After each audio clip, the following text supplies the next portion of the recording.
right, welcome everyone to Nothing But Net Philippines. I just wrapped up my first shift taking care of the NCAA tournament.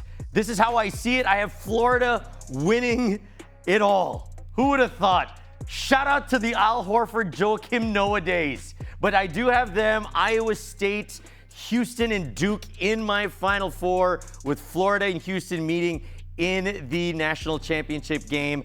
We will discuss all of that come next week when we can look back at the opening rounds of the tournament and look ahead towards the Sweet 16, Elite 8, and more. But until then, a tournament that has been in full bloom is the PBA playoffs, rather. And it was a bloody affair in Game 3 of the PBA Finals, with TNT holding on to a 2-1 series lead. But the problems for Ginebra go beyond just that series lead, because Justin Brownlee, well, he injured his thumb in the third quarter, did not return after that, and is now doubtful for the remainder of the series, according to Coach Tim Cohn. But like I said, this does not take away anything from what Coach Chot Reyes has done throughout this entirety of this series, because as it seems to be the case, whenever he and Tim Cohn go at it in a series, it's always fireworks. There aren't that many coaches that can say that they have Coach Tim Cohn's number,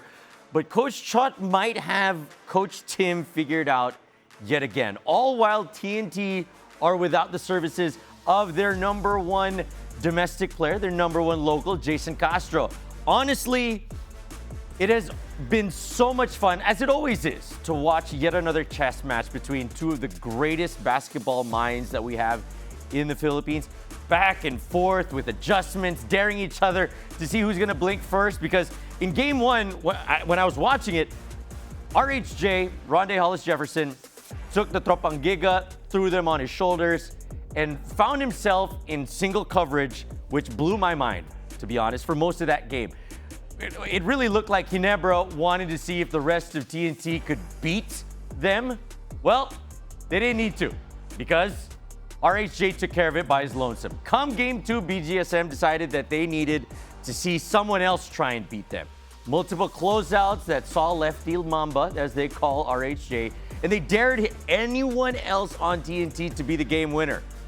And honestly, no one could do it. But come Game 3, who would have thought?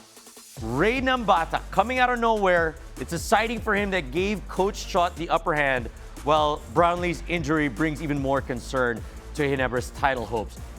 Now, the question that is put on our laps right now is, does Coach Tim Cohn have another ace up his sleeve?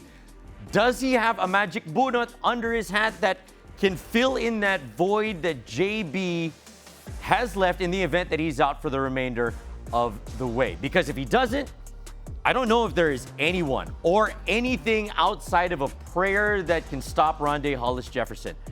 Just watching that guy on the floor, you can see that his knee, whether it's his left or his right, I'm not sure, is nowhere near 100% because of how much that he's hobbling out there. You can also see how gassed he is at times. But even that, seeing that unfold throughout a 48-minute game, there's no stopping him out there. His willingness to throw it out all on the floor with complete disregard for his own well-being is reminiscent of some of the best imports that we have seen in the history of the game.